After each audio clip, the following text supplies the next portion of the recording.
మంచి చేస్తూ ముందుకెళ్ళాలని మా అందరి హృదయపూర్వక హర్షం వ్యక్తం చేస్తాం.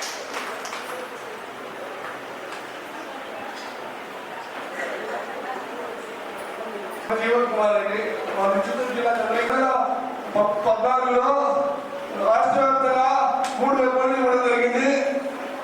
అదేవిధంగా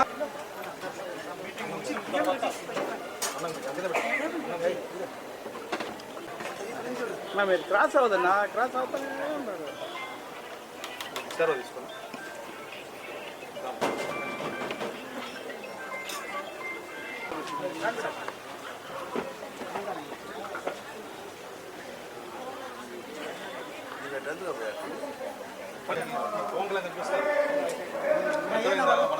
వీడియోలో వాళ్ళ ఊర్లో ఉంటే బాగుంటుంది కదా.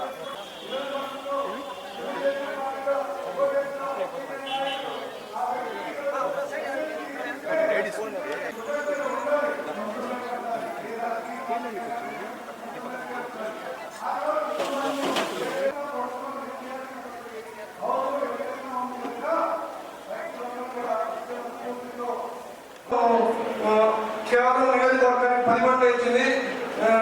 నియోజకవర్గానికి 10 మంది ఇచ్చింది.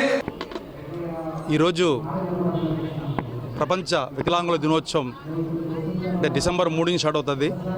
అందులో భాగంగా చిత్తూరు జిల్లా వికలాంగులందరూ కలిసి ఇక్కడ ఒక మీటింగ్ పెట్టుకున్నారు. వాళ్ళ సమస్యల మీద మన రెడ్డయ్య గారు దీనికి అధ్యక్షత వహించి అందరినీ ఒకచోట సమావేశపరిచి వీళ్ళ కష్ట నష్టాల గురించి మాట్లాడుతూ మమ్మల్ని ఈ ప్రోగ్రాంకి రమ్మని పిలవడం జరిగింది. మేము పవన్ కళ్యాణ్ అభిమానులుగా ఆరణి శ్రీనివాసరావు గారి నాయకత్వంలో డాక్టర్ పసుపేటి హరిప్రసాద్ గారు చిత్తూరు జిల్లా అధ్యక్షులు వీళ్ళందరితో పాటు మేము నడుస్తూ ఈరోజు వీళ్ళకి వచ్చిపోవడం కాదు, వికలాంగులకు అంత అన్నం పెడితే మాకు మంచిదనేసి అంత అన్నం పెట్టాలనే కార్యక్రమం మొదలుపెట్టాము. ప్రతి ఇయర్ మేము ఇక్కడ వచ్చి వీళ్ళకు మా చేతనైన సహాయం చేస్తూ అంత అన్నం పెడతాము. అంటే అన్ని దానంలో కన్నా అన్నదానం విన్నా ఈ టైంలో వాళ్ళకి అంత అన్నం పెట్టడం మాకు నిజంగా ఆనందకరం. ఎందుకంటే పవన్ కళ్యాణ్ గారు ఫస్ట్ నుంచి గిరిజనులన్నా వికలాంగులన్నా చాలా ఇష్టంగా ఆయన ముందు స్పందించే వ్యక్తిలో మొదటి వరుసలో ఉండే వ్యక్తి పవన్ కళ్యాణ్ గారు. ఎందుకంటే ఇంతకుముందు వికలాంగుల క్రికెట్ ప్రోగ్రాం ఒకటి జరిగింది హైదరాబాద్ గ్రౌండ్లో. దానికి ముఖ్య అతిథిగా పవన్ కళ్యాణ్ గారు వచ్చారు.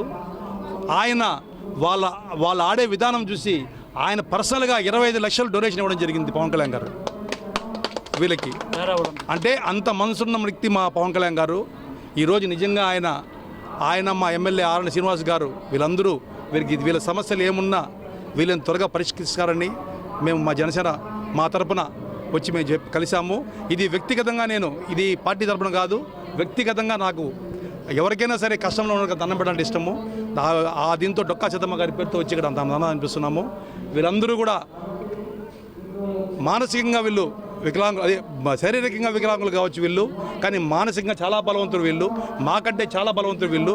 వీళ్ళకి వెనక నిలబడి వీళ్ళకి హెల్ప్ చేస్తే నిజంగా దేశానికి నిజంగా వీళ్ళందరూ కూడా చాలా సహాయపడతారని నేను కోరుకుంటున్నాను. Thank you very much.